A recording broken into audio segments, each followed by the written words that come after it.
ध्यान में होगा कि 370 और 35A पर भी अलग अलग विषय पर राय अलग अलग होती रही है, लेकिन जो देश के हित में होता है उस पर निर्णय माननीय प्रधानमंत्री जी हमेशा लेते रहे हैं। माननीय मुख्यमंत्री जी हमेशा अनुशासन प्रिय रहे हैं और उनके पार्टी में कोई भी व्यक्ति जब ऐसा कार्य किया है तो माननीय मुख्यमंत्री जी ने कार्रवाई कराया है।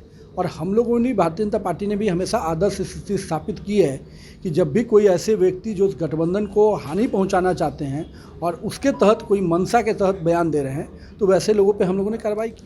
नमस्कार, न्यूज़ फॉर नेशन देख रहे हैं। मैं हूं आपके साथ वंदना। अभी हमारे साथ हैं पथ निर्माण मंत्री नितिन नवीन और इनसे सवाल है मेरा कि सर, जातीय जनगणना को लेकर के जिस तरह से होड़ मची हुई है बिहार में, क्या जातीय जनगणना होनी चाहिए? ये सारे विषय पर पार्टी ने बड़ा स्पष्ट कर दिया है। हम लोगों ने माननीय प्रधानमंत्री जी के समक्ष सारे विषय रखे हैं। अब माननीय प्रधानमंत्री जी इस पर निर्णय करेंगे और जो देश के लिए उचित होगा माननीय प्रधानमंत्री जी उस पर जरूर निर्णय करेंगे। गिरिराज सिंह ने भी कहा है कि जनगणना होनी चाहिए, जाति के समाज के आधार पर होना चाहिए, राजनीति के आधार पर। देखिए, हम लोग शुरू से इस बात के पजदर रहे हैं कि हमको पूरे देश के उस तबके का विकास करना है जो कहीं ना कहीं गरीबी रेखा के नीचे है। और हम लोग हमेशा इस बात को कहते रहे हैं कि गरीबी रेखा के नीचे रहने वाले लोगों का निश्चित रूप से विकास होना चाहिए, चाहे वो किसी भी समाज के हों। जो विषय माननीय बिहार के स्तर पर मुख्यमंत्री जी और सभी लोगों ने रखा है, उस विषय पर माननीय प्रधानमंत्री जी ने सभी लोगों को पूरा सुना है और सबकी बातों को सुनने के बाद समय आने पर उचित निर्णय करेंगे। जातीय जनगणना को लेकर के नीतीश कुमार विपक्ष के सुर में सुर मिला रहे हैं, यहाँ तक कि जब पीएम मोदी से मुलाकात कर जब बाहर निकले थे तो वो सभी लोग जान रहे हैं कि किस तरह से। आपको ध्यान में होगा कि 370 और 35A पर भी अलग अलग विषय पर राय अलग अलग होती रही है, लेकिन जो देश के हित में होता है उस पर निर्णय माननीय प्रधानमंत्री जी हमेशा लेते रहे हैं। सर, गोपाल मंडल के उस बयान को किस रूप में देख रहे हैं? क्या जदयू कार्रवाई करेगी? देखिए, शुरू से मेरा मानना है कि माननीय मुख्यमंत्री जी हमेशा अनुशासन प्रिय रहे हैं और उनके पार्टी में कोई भी व्यक्ति जब ऐसा कार्य किया है तो माननीय मुख्यमंत्री जी ने कार्रवाई कराया है। और हम लोगों ने, भारतीय जनता पार्टी ने भी हमेशा आदर्श स्थिति स्थापित की है कि जब भी कोई ऐसे व्यक्ति जो गठबंधन को हानि पहुंचाना चाहते हैं और उसके तहत कोई मंशा के तहत बयान दे रहे हैं तो वैसे लोगों पे हम लोगों ने कार्रवाई की है।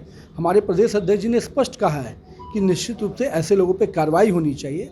और गोपाल मंडल जी का पृष्ठभूमि कैसा रहा है तो सब कोई जानते हैं, तो उनके पृष्ठभूमि वाले व्यक्ति पर बहुत कुछ टिप्पणी करने का हमको नहीं लगता कोई ज़रूरत है।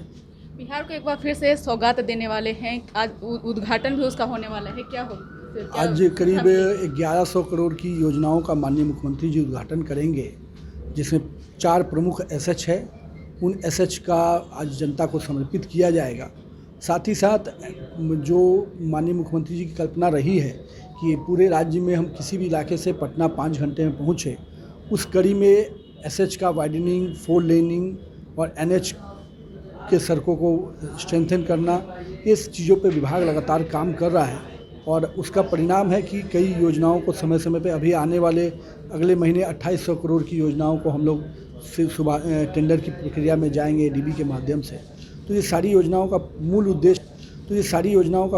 उद्देश्य है कि आम जन को सुविधा मिले आवागमन में। एक मेरा आखिरी सवाल है कि तेजस्वी यादव लगातार विपक्ष के नाते वो हमलावर हैं। उन्होंने कहा है कि निजीकरण जिस तरह सरकार कर रही है, अब गरीबों को भी उससे क्या उम्मीद करना चाहिए? देखिए, जिस प्रकार से सुविधा की दृष्टि से जब हम देखते हैं, चाहे वो पटना एयरपोर्ट हो, चाहे देश का कोई भी एयरपोर्ट हो, जिस प्रकार से आधुनिक चीज़ें आ रही हैं, जब जब ज़रूरत पड़ता है वैसी चीज़ों पर निर्णय लिया जाता है। लेकिन वो कौन लोग हैं जो ये बात उठा रहे हैं, जिन्होंने गरीब का अनाज तक बेच डाला, जिन्होंने गरीब का दाना, जानवर का दाना तक बेच डाला, वो अब हमको नैतिकता की बात पर पढ़ा रहे हैं। जब बिहार को मौका मिला तो अराजकता और जंगल राज और भ्रष्टाचार में डुबा दिया, वो हमको आज बता रहे हैं कि बिहार के लिए क्या होगा और देश के लिए। बिहार का हित और देश का हित क्या है, माननीय प्रधानमंत्री जी के नेतृत्व में और बिहार में मुख्यमंत्री नीतीश कुमार के नेतृत्व में हम लोग काम कर रहे हैं।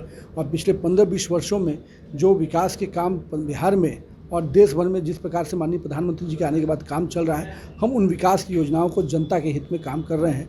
और हमारा तो ध्येय ही रहा है कि हम अंत्योदय के तहत काम करते हैं, अंतिम व्यक्ति का विकास हो, अंतिम व्यक्ति तक विकास की किरण पहुँचे, उस ध्येय को लेकर हम लोग काम करते हैं। बहुत बहुत शुक्रिया सर। तो आप सुन रहे थे, क्या कुछ कह रहे थे पथ निर्माण मंत्री नितिन नवीन। इसके और बस इतना ही। देखते रहिए न्यूज़ फॉर नेशन। नमस्कार।